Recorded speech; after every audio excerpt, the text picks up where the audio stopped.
शाह साहब, सबसे पहले तो मैं आपका शुक्रिया अदा करता हूँ कि आपने मुझे मौका फ़राहम किया इस किताब के हवाले से कुछ कहने का। उसके बाद दो चीज़ें मेरी ज़िंदगी के अवाइल दौर से ही मेरे साथ साथ चली आ रही थीं।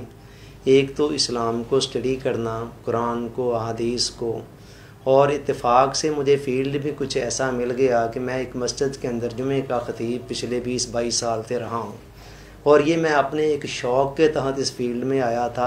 मेरे ख़ानदानी बैकग्राउंड कोई नहीं है इस हवाले से। तो दूसरी चीज़ जो है वो सेल्फ़ हेल्प की किताबें पढ़ना, पॉजिटिव थिंकिंग की किताबें पढ़ना, सेल्फ़ इम्प्रूवमेंट के हवाले से किताबें वेस्टर्न ईस्टर्न पढ़ना, ये मेरा शौक़ था। तो ये दोनों शौक़ जब मर्ज होते गए, आहिस्ता आहिस्ता आगे चलते गए, तो रफ्ता रफ्ता मस्जिद के अंदर भी मेरा जुमे का जो लेक्चर होता था वो कोई जस्ट ऐसा नहीं होता था कि वो रवायती अंदाज़ के अंदर। तो मैंने वहाँ इन दोनों चीज़ों को कंबाइन करके इस चीज़ पर लेक्चर देने शुरू कर दिए। यानी कई जगहों मेरे कई खिताबात ऐसे हुए कि जिसके अंदर मैं इस्लाम और नफ्सियात को रेट करके उसके ऊपर लेक्चर दे रहा हूँ। और उसके बाद फिर चलते चलते जब ये किताब 7 habits of highly effective people मेरे सामने आई, तो मुझे इस किताब ने काफ़ी अपील किया और काफ़ी अट्रैक्ट किया। जब मैं इस किताब को पढ़ रहा था, जैसे जैसे पढ़ता गया वैसे वैसे मैं हैरान होता गया कि इसके अंदर जितनी भी बातें बयान की गई हैं, जो 7 आदत हैं, उनमें से कोई एक आदत भी नहीं है जो इस्लाम के एंटी जा रही हो, इस्लाम के एंटी जा रही हो। हर आदत का सबूत और उसकी बैकग्राउंड के अंदर मुझे कुरान और हदीस नज़र आ रहे थे। तो लिहाजा मुझे इस किताब ने इतना अपील किया कि मैंने अपनी जामिया मस्जिद उस्मान शेखुपुरा के अंदर बाकायदा लेक्चर्स की एक सीरीज़ शुरू की, जिसके अंदर हर जुमे के अंदर एक आदत को डिस्कस किया जा रहा था। उसके बाद मैं एमफिल कर रहा था। एमफिल के दौरान भी मेरा फोकस महज डिग्री लेने पर नहीं था। मेरा ख्याल ये था कि कोई ऐसा काम करूं जो बाद में लोगों के काम भी आ सके। तो उसके अंदर भी चूँकि एक एथिक्स मेरा एक फेवरेट सब्जेक्ट है कि लोग मैं समझता हूँ एथिक का एक बहुत ज़्यादा मुकाम है इल्मुल अखलाक का, कि अखलाक जो है ना वो हमारे दीन के अंदर बड़ी इम्पोर्टेंट अहमियत रखता है। तो मैं ये सोच रहा था कि कोई ऐसा मौजू हो कि जिसके अंदर इस तरह की चीज़ों को डिस्कस किया जा रहा हो। तो फिर मैंने जो एमफिल के अंदर मौजू लिया वो था कामयाब शख्सियत इस्लाम और इल्म नफ्सियात की रोशनी में। उसके अंदर फिर मैंने इस किताब को मुकम्मल तौर पर, ये मेरा एमफिल का थीसिस है बेसिकली, और जो रिसर्च वर्क के तौर पर हर चीज़ एक हवाला जात के साथ सामने आई। और उसके बाद जब उसके ऊपर मुझे डिग्री अलॉट की गई, तो फिर मेरे सुपरवाइज़र जो थे उन्होंने मुझे पहले से ही कह रखा था कि ये आपका बाद में इंशाल्लाह किताबी शक्ल के अंदर छपेगा। उसके बाद मैं ये लेकर जिस भी पब्लिशर के पास गया, अल्हम्दुलिल्लाह किसी ने इनकार नहीं किया और इल्म इरफान वालों ने फिर इसको छाप दिया। जी, मैं बिल्कुल इस चीज़ को इसी तरह फ़ील करता हूँ कि हमारा जो दरस निज़ामी है ना, ये तो ख़ुद अब मदारस के अंदर भी एक अरसा दराज से ये आवाज़ उठ रही है कि ये कई सदियों पुराना एक ही पैटर्न पर चला आ रहा है, और वक्त के साथ साथ इसके अंदर जो चेंजेस होनी चाहिए थी वो नहीं हो सकी हैं। तो लिहाजा वहाँ पर बहुत सारी चीज़ें ऐसी पढ़ाई जा रही हैं कि ख़ुद पढ़ाने वाले फ़ील करते हैं कि हम ये जो पढ़ा रहे हैं बहुत ओल्ड पढ़ा रहे हैं, इसकी इस दौर के अंदर ज़रूरत नहीं है। उसमें से बाज़ चीज़ों की, मैं ये नहीं कह रहा हूँ कुल्लुहुम ऐसा है। और उसके बाद जो नई चीज़ें इन्वॉल्व की जानी चाहिए थी वो चीज़ें इन्वॉल्व नहीं की जा सकी। मसलन अब इल्म नफ्सियात ने इंसानी शख्सियत के बहुत सारे छुपे हुए गोशों को आश्कार करके रख दिया है। मकसद तो सारे उलूम व फ़नून का ये है कि ह्यूमन पर्सनैलिटी को इम्प्रूव कैसे करना है। तो इस इम्प्रूवमेंट के अंदर इल्म नफ्सियात की जो जदीद रिसर्च है, तहकीकात हैं, वो काफ़ी सारा कंट्रीब्यूशन डाल सकती हैं। तो मैं समझता हूँ कि हमें आम खाने से मकसद होना चाहिए, ना कि सिर्फ पेड़ गिनने से। तो लिहाजा ये चीज़ बहुत ज़्यादा ज़रूरी है कि हमारे जो उलमा हैं ये इस हवाले से बहुत ज़्यादा कमी पाई जा रही है, और यही वजह है कि वो माशरे से बड़ी हद तक कट ऑफ हो चुके हैं। नौजवान नस्ल के लिए बिलअमूम उनके अंदर कोई इतनी अट्रैक्शन नज़र नहीं आती है कि उनके करीब होने की।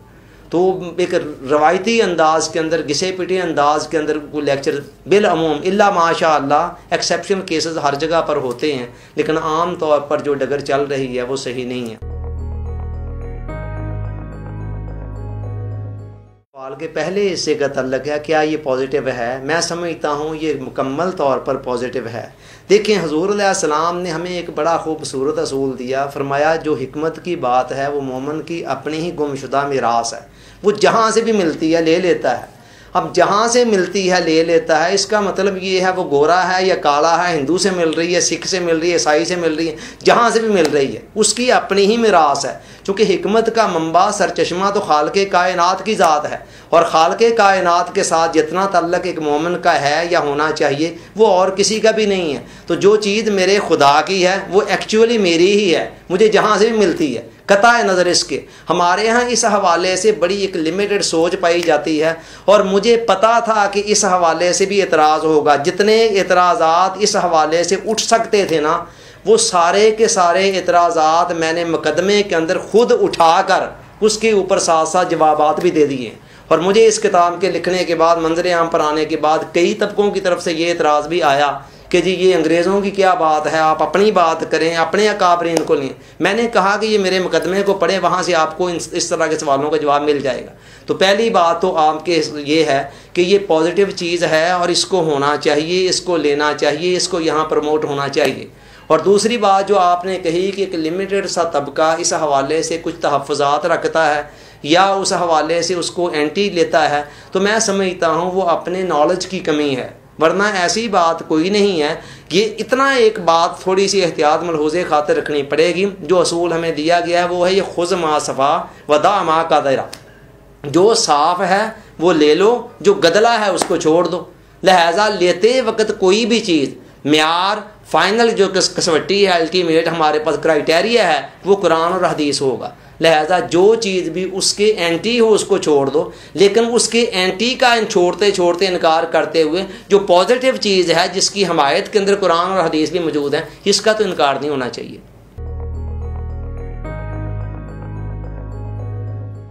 देखें, इस हवाले से जो ऐड होने से जो फ़र्क पड़ा है ना, उसने मुझे बहुत ज़्यादा एक कॉन्फिडेंस दिया।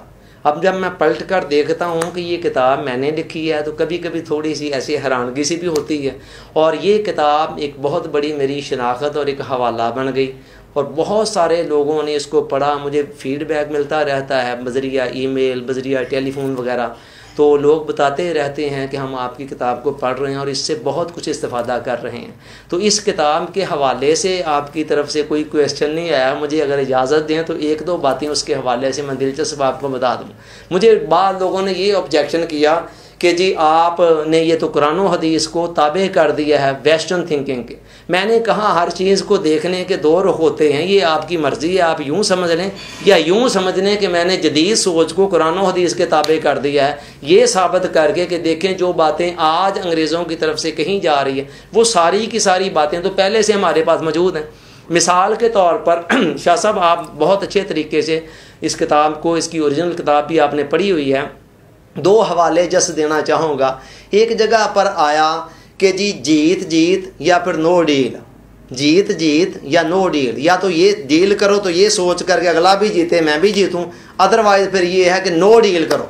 अब जब नो डील पर पहुँचा तो मैंने कहा इस नो डील के हवाले से कुरान और हदीस में कोई है ऐसी मिसाल? तो फ़ौरन मेरे जहन के अंदर सूरह अल काफिरून की आयत ने क्लिक किया कि लकुम दीनुकुम वलिय दीन कुल या अय्युहल काफिरून। वो पूरी सूरत इसी पर ही है, नो डील भाई।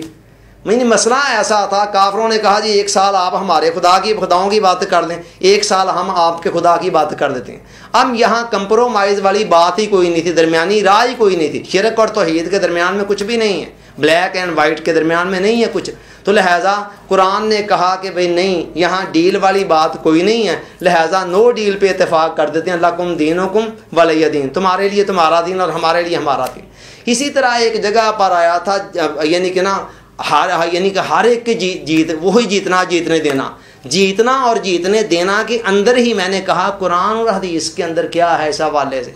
तो अचानक मेरी नज़र हुज़ूर अलैहिस्सलाम के उस उसवा पर पड़ी कि जब हुज़ूर अलैहिस्सलाम की अवाइल उम्री के अंदर खाना काबा की तमीर नौ के दौरान वो पत्थर रखना था, तलवारें निकल आईं, उधर से लड़ाई झगड़े का ख़तरा पैदा हो गया, और उसके बाद फ़ैसला ये हुआ कि सुबह जो सबसे पहले एंटर होगा खाना काबा में तो वो जनाब वो ये फ़ैसला करेगा या वो इसको रखेगा।